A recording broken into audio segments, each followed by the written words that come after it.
प्रधानमंत्री बनने के बाद सफाई को अपनी प्राथमिकताओं में शुमार करने वाले प्रधानमंत्री नरेंद्र मोदी अब इस अभियान को आंदोलन बनाने जा रहे हैं और आंदोलन भी ऐसा जो देश की तकदीर ही नहीं तदबीर भी बदले, यानी मिशन स्वच्छ भारत रीलोडेड।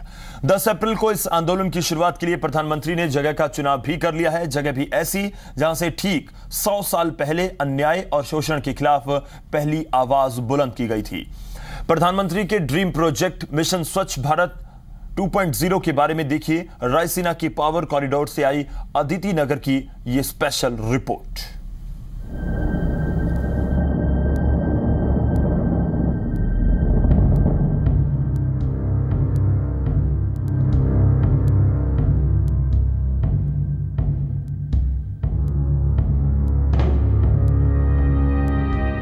स्वच्छता अभियान से आंदोलन की ओर, बिहार से होगी आंदोलन की शुरुआत। नील की खेती वाली जमीन से नींद उड़ाने की तैयारी।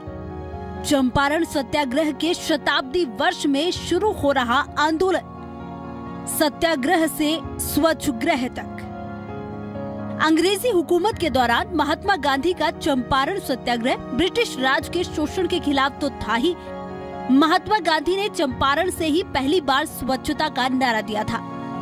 स्वच्छता के इसी नारे को अभियान का रूप देने वाले पीएम मोदी भी अब इस अभियान को आंदोलन की शक्ल देने वाले हैं। जी हाँ, चंपारण सत्याग्रह के 100 साल पूरे होने पर सफाई का आंदोलन, सत्याग्रह से स्वच्छ आग्रह तक। इसकी शुरुआत भी चंपारण के 100 साल पूरे होने के दिन यानी 10 अप्रैल को होने जा रही है, जहां पीएम मोदी चंपारण के उसी गांव की पंचायत में बैठकर सफाई के बारे में बात तो करेंगे ही, किसानों का दर्द भी महसूस करेंगे।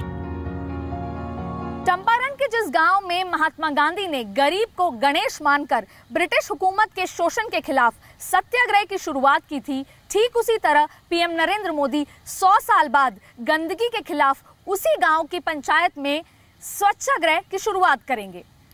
पीएम की इस पंचायत में गरीब, गांव, किसान, खादी, स्वावलंबन जैसे मुद्दों पर तो जोर होगा ही, साथ में पीएम मोदी देश को गंदगी मुक्त बनाने पर शपथ लेंगे, यानी देश से दिल तक, पंचायत से पार्लियामेंट तक स्वच्छाग्रह। गांधी, गाय और गंगा इस देश के जनमानस को ही प्रभावित नहीं करते, देश की रीति नीति पर भी अपना असर डालते रहे हैं और पीएम मोदी भी लगता है इससे अछूते नहीं। शायद इसीलिए मोदी ने गंगा की सफाई का बीड़ा उठाया और गांधी के आदर्शों पर चलने की बात कही। यूँ तो गांधी के आदर्शों पर चलना उन्होंने रायसीना की राह पकड़ने से पहले ही शुरू कर दिया था, जब गांधीनगर में वो गुजरात का सीएम रहते हुए उपवास पर बैठे थे, और पीएम बनने के बाद भी वे उन्हीं के आदर्शों को विस्तार देने में लगे हैं। शायद यही वजह है कि स्वच्छता ग्रह की शुरुआत भी वे ठीक उसी अंदाज में करने जा रहे हैं जिस अंदाज में 100 बरस पहले गांधी जी ने चंपारण सत्याग्रह के वक्त की थी।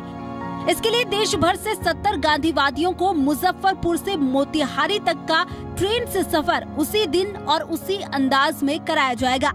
इसके लिए 100 साल पुराने रेल डिजाइन के डिब्बों के रंग रोगन की जिम्मेदारी रेल मंत्रालय शिद्दत से पूरा करने में लगा है, तो संस्कृति मंत्रालय को इस पूरे आयोजन की जिम्मेदारी दी गई है। कार्यक्रम के सहायक मंत्रालय की भूमिका में कृषि और ग्रामीण विकास मंत्रालय को भी बड़ी जिम्मेदारियां सौंपी गई हैं।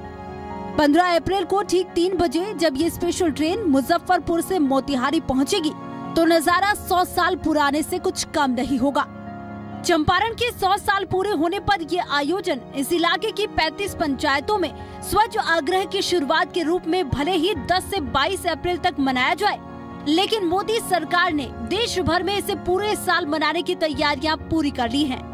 10 अप्रैल की सभा चंपारण से इसी अभियान की शुरुआत करने के साथ ही उसी शाम को दिल्ली के राष्ट्रीय अभिलेखागार में होने वाले कार्यक्रम में चंपारण सत्याग्रह से जुड़े दस्तावेजों को मोदी खुद पढ़ेंगे और वहां मौजूद लोगों को इसके बारे में बताएंगे। स्वच्छ भारत अभियान में गली, मोहल्ले और गांव को साफ करने को लेकर जोर था, लेकिन इस रीलोडेड वर्जन स्वच्छाग्रह में दायरे को बढ़ाकर दिलो दिमाग से लेकर पेशेवर स्वच्छता और पवित्रता तक पहुंचाने का टारगेट है।